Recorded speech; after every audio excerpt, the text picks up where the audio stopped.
صلی اللہ علیہ وسلم۔ حضور یہ بھی اللہ کی شان ہے، اور میں سمجھتا ہوں کہ پاکستان اور اس ایریا کی جو قدر نہیں کرتے ان کو پتہ ہونا چاہیے کہ خاص طور پہ گرمیوں میں ایسے ایسے مسائل ہیں بیرون ملک میں نماز کے۔ یو کے میں کچھ علاقے ایسے ہیں جہاں 41 کے قریب راتیں وہ آتی ہیں کہ جس میں عشاء کا وقت ہی داخل نہیں ہوتا۔ اچھا، اس میں جب یہ راتیں آنے والی ہوتی ہیں تو اس وقت بڑا عجیب معمول یہ ہوتا ہے۔ ایک بار ہم برمنگم میں تھے حضور، رات مجھے یاد پڑتا ہے کہ شاید 1:15 بجے یا 1:30 بجے عشاء کا وقت شروع ہو رہا تھا اور 20 منٹ میں ختم ہو رہا تھا۔ صرف 20 منٹ کے لیے عشاء کا وقت آنا تھا۔ ہم وضو کر کے تیار بیٹھے تھے کہ کب عشاء کا وقت شروع ہو اور ہم عشاء ادا کریں۔ میں سوچنے لگا یا اللہ، ہمارا وطن اتنی بڑی رات ہمیں عشاء پڑھنے کے لیے ملتی ہے، نمازوں کے اوقات میں اتنا آسانی، یعنی وہاں آپ سوچیں کہ لوگ الارم رکھ کے سوتے ہیں کیونکہ 1:30 بجے تک جاگ نہیں سکتے۔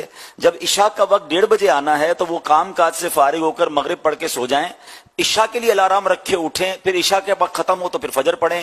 مطلب ٹائم ٹیبل جو ہمارے ساتھ زندگی گزر رہی ہے نا کہ اندھیرے کے ساتھ سونا ہے، اجالے کے ساتھ کام پہ جانا ہے، وہاں کئی بار اندھیرے میں کام پہ جانا پڑتا ہے اور اجالے میں سونا پڑتا ہے کہ جب رات 11 بجے مغرب ہو رہی ہے تو جس کا معمول جلدی سونے کا ہے، ہاں جو نمازی ہے اس کو تو جاگنا پڑے گا، ورنہ لوگ تو اجالے کے اندر پردے لگا کر سو جاتے ہیں اور ان کی باہر دن چل رہا ہوتا ہے، لیکن وہ ایکچولی دن نہیں ہوتا۔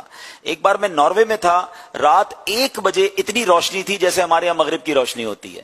تو یہ پاکستان کے جہاں بہت سارے لوگ عجیب عجیب باتیں کرتے ہیں، مگر اس خطے میں جو نماز پڑھنے کے لیے ہمارے لیے آسانیاں ہیں، اللہ کریم نے جو یہ معتدل دن اور معتدل راتیں دی ہیں، اس پر باقاعدہ ایک پورا ٹاپک ہے جس پر بات کی جا سکتی ہے۔ تو یہ جو بھائی نے بات کی نا کہ اتنی دیر سے عشاء ہوتی ہے، اتنی دیر سے، یہ واقعی خاص طور پہ گرمیوں میں تو بعض اوقات تو اتنا کم ٹائم ملتا ہے عشاء پڑھنے کے لیے کہ بندہ حیران ہو جاتا ہے۔ اللہ، 20 منٹ والا تو تہجد کیسے پڑے گا؟ وہ تو عشاء پڑھ لے، بڑی بات ہے، عشاء پڑھ لے۔ وہ بھی آپ جو بولتے ہیں کہ یوں سوتے ہیں نہیں یوں جاگ، یہ نمازی ان کی تعداد جی کتنی؟ تعداد کتنی؟ اب وہ 1:30 بجے جب عشاء کی جماعت مسجد میں ہوگی تو کون آئے گا اور کتنے آئیں گے؟ مگر جن کو اللہ توفیق دیتا ہے نمازیں پڑھتے ہیں، وہاں پہ کتنا 22 گھنٹے 21 گھنٹے کے روزے ہوتے ہیں۔ جی وہ روزے کی میں بات کرنے لگا تھا کہ گرمیوں میں جب یہ ابھی اگلے 4-5 سال اور چلے گا یہ معاملہ کہ جب گرمیوں میں رمضان آتا ہے تو 21 گھنٹے کا روزہ، مغرب کی نماز ادا کرتے ہیں تقریباً رات 11 بجے اور تقریباً رات 2 یا 2:30 بجے فجر کا وقت شروع ہو جاتا ہے۔ اب مغرب بعض مسجدوں میں اہتمام ہوتا ہے کہ آپ کو افطار بھی کروایا جائے گا، آپ افطار سے فارغ ہوں گے تو عشاء کھڑی ہو جائے گی، تراویح پڑھیں گے تو سحری کریں گے، آپ سحری ختم ہوگی تو فجر ہو جائے گی، یعنی وہ جو 3 گھنٹے کھانے پینے کے ملیں گے اس میں 3 نمازیں بھی پڑھنی ہے، مغرب بھی پڑھنی ہے، عشاء بھی پڑھنی ہے، تراویح بھی پڑھنی ہے اور اس کے بعد فجر پڑھ کے گھر جانا ہے۔ تو کئی لوگ افطار سے لے کے فجر تک مسجد میں ہی وقت گزارتے ہیں کہ جن کو ماشاءاللہ نماز پڑھنی ہے، تراویح بھی چاہیے۔ اب آپ بتائیں، اب وہاں ہم نے جب دیکھا کہ بڑی تعداد میں لوگ روزے رکھتے ہیں تو پھر ہمارے وطن میں ان کے لیے بھی سبق ہے جو 15-16 گھنٹے کے روزے میں ڈنڈی مار رہے ہوتے ہیں۔ وہاں واقع وہاں پھر بھی روزے رکھتے ہیں، روزے رکھتے ہیں ایسی تکلیف کے باوجود، آزمائش کے باوجود، الحمدللہ۔ اور گرمیوں میں خیر وہاں اتنی گرمی نہیں ہوتی لیکن 21 گھنٹے پیاس بھوک تو لگے گی نا۔ جی جی، اور 3 گھنٹے میں کتنا کھا کھا کے اور پی پی کے پیے گا؟ ایسے ہی ہے۔ اللہ اکبر، اللہ اکبر، اللہ اکبر۔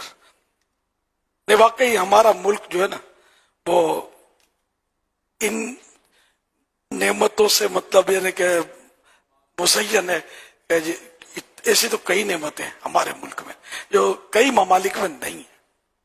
حضور میں اس وقت ساؤتھ افریقہ میں تھا، وہاں اس وقت برف باری ہو رہی ہے۔ ایک بار میں نے تھوڑا سا تجزیہ کیا تھا، کہیں مشورہ بھی کیا کہ سردیوں کے اندر اتنی سردی دنیا میں ہوتی ہے 70% دنیا میں کہ خدا نہ خواستہ اگر ان ممالک میں ایک دن کے لیے لائٹ چلی جائے یا ایک دن کے لیے گیس چلا جائے جس سے ہیٹر نہ چلے تو شاید لاکھوں کروڑوں اموات ہو جائیں گی۔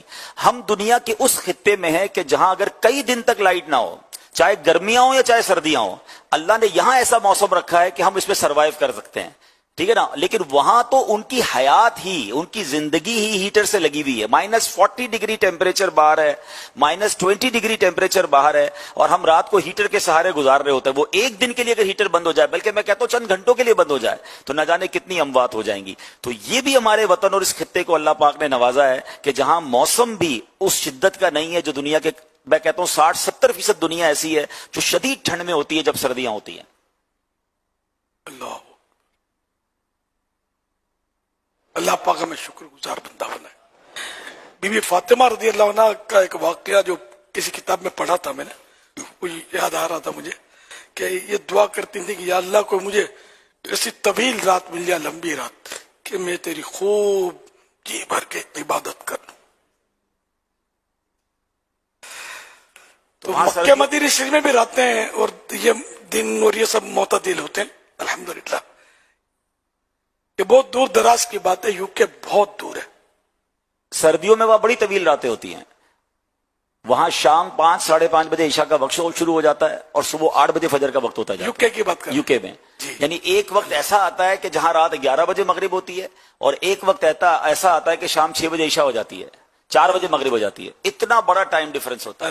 اچھا حضور، ایک اور میں آپ کو عجیب بات بتاؤں، شاید ہمارے ناظرین کی دلچسپی کا باعث بھی ہو اور وطن کی اور احساس ہو. ہمارے یہاں ہماری جو پریئر ٹائم اپلیکیشن ہے، ہم دیکھتے ہیں کہ آج مثال کے طور پہ 7:25 پہ افطار ہوا ہے، تو کل ہمیں پتا ہے 1 منٹ کا فرق آئے گا، 7:24 ہو جائے گا یا 7:26 ہو جائے گا. وہاں ایک دن میں 25 منٹ 20 منٹ کا فرق آتا ہے. اللہ